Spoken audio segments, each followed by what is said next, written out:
আসসালামু আলাইকুম, কেমন আছেন সবাই? নিয়ে চলে আসলাম আমাদের আজকের টেক নিউজ এবং আপনারা দেখছেন টেক নিউজ নাম্বার 22। তো চলুন আর দেরি না করে আমাদের আজকের টেক দুনিয়ার সকল খবরাখবরগুলো জেনে নেওয়া যাক।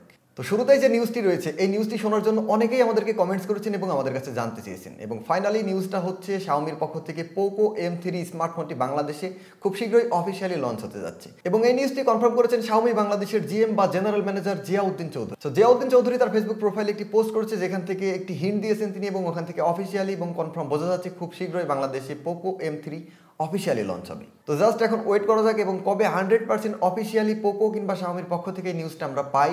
যখনই পাই অবশ্যই আপনাদেরকে জানাবো।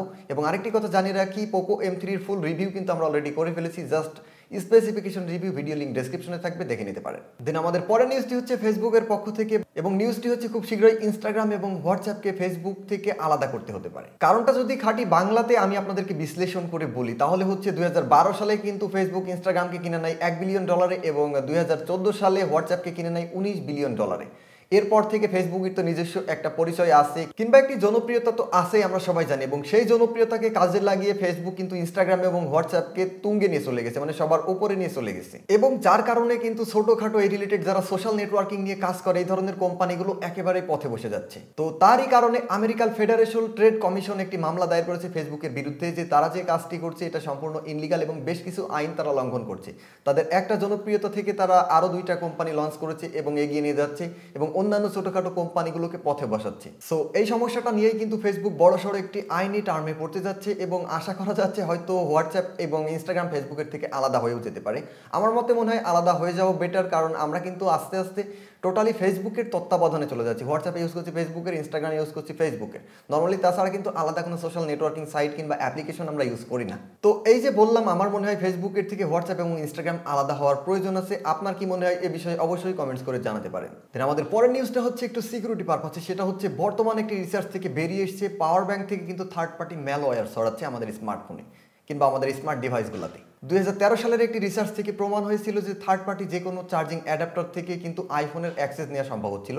তারপর অ্যাপেল তাদের সিকিউরিটি আরও আপডেট করে দেয় এবং তারপরে সেটা বন্ধ হয়। কিন্তু বর্তমানে আবার এই বিষয়টা উঠে এসেছে যে থার্ড পার্টি বিভিন্ন পাওয়ার ব্যাংক কিংবা চার্জিং অ্যাডাপ্টার ব্যবহারের ফলে আমাদের মোবাইলে আমরা নিজেরাই বিভিন্ন ধরনের ম্যালওয়্যার ইনস্টল করছি। সো এ বিষয়ে আমরা দেখতে পাই, যখন একটি পাওয়ার ব্যাংক কানেক্ট করি তখন ট্রাস্টেড ডিভাইস নামক একটি অপশন আমাদের সামনে আসতেও পারে। যদি আসে, ওইটা যদি আমরা টার্ন অন করে দিই, তাহলে কিন্তু ওই পাওয়ার ব্যাংক আমাদের ফোনের অ্যাক্সেস নিয়ে নেয়, স্পেশালি আমাদের গ্যালারি, কিংবা তারা ইচ্ছা মতো ম্যালওয়্যার কিংবা বিভিন্ন ধরনের সফটওয়্যার আমাদের ফোনে ইনস্টল করে দেয়।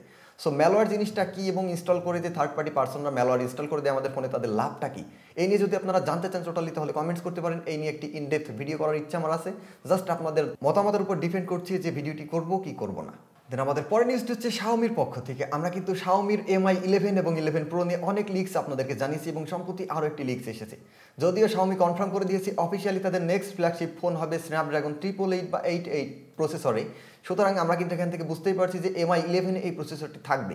আজকের নিউজটা হচ্ছে শাওমি কিংবা MI 11 এবং 11 Proর একটি লিক চলে এসেছে, এবং যেখান থেকে MI 11 এবং 11 Proর ব্যাক প্যানেলটা সম্পূর্ণ লিক্স হয়ে গেছে, এবং একটি ইনডেপথ ছবি চলে এসেছে যেখান থেকে দেখা যাচ্ছে শাওমি কিংবা MI 11 এবং 11 Proর ব্যাক প্যানেলটা দেখতে কেমন হবে। তাছাড়া আদার্স স্পেসিফিকেশন যতগুলো লিক হয়েছিল সব কিন্তু আমি আপনাদেরকে জানিয়েছিলাম। তবে এই ফোনের স্পেশাল জিনিসটা থাকবে, ডিসপ্লেটি থাকবে 2K এবং এখানে রিফ্রেশ রেট থাকবে 120 হার্জের।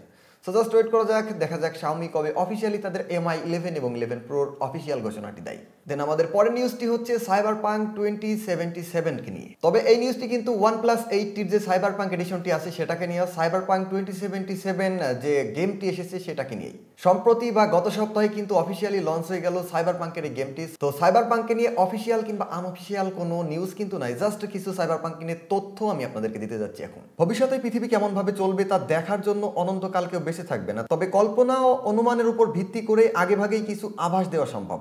তার মধ্যে অন্যতম উদাহরণ হচ্ছে cyberpunk-এর এই গেমটি, যেখানে দেখানো হয়েছে সাইবার যুদ্ধ, বাণিজ্যিক কোম্পানির আধিপত্য সবই এখন বাস্তবতা। বর্তমানে আমরা ফেসবুককে যেমন দেখছি, ফেসবুক তো তাদের রয়েছে, হোয়াটসঅ্যাপ রয়েছে এবং ইনস্টাগ্রাম রয়েছে, টোটালি সোশ্যাল মার্কেটিং যে কিংবা সোশ্যাল নেটওয়ার্কিং জায়গাটাই তারা দখল করে নিয়েছে, এবং এটাকেই এখানে প্রমাণ করা হয়েছে কিংবা দেখানো হয়েছে। cyberpunk গেমটি প্রথম বের হয় 1988 সালে। গেমটির কাহিনী লেখেন মাইক পন্ডস্মিথ। তবে গেমটি লেখার সময় কখনোই ভাবেননি তিনি যে বর্তমান পৃথিবীর সাথে গেমটি এতটা হুবহু মিলে যাবে। এবং এই গেমটি গত এপ্রিল মাসে লঞ্চ হওয়ার কথা থাকলেও আরও কিছু আপডেটের কারণে গেমটি বর্তমান মানে এই ডিসেম্বরে লঞ্চ হলো। তো বন্ধুরা, এরই সাথে শেষ করছি আমাদের আজকের টেক নিউজ। আশা করছি ভিডিওটি ভালো লেগেছে। ভালো লাগলে লাইক করতে পারেন, ভালো না লাগলে অবশ্যই ডিসলাইক করবেন এবং কেন ভালো লাগেনি কমেন্টস করে জানাতে ভুলবেন না। চ্যানেলে নতুন হয়ে থাকলে চ্যানেলটি সাবস্ক্রাইব করে পাশে থাকা বেল আইকনটি অল করে দিবেন। Thank you.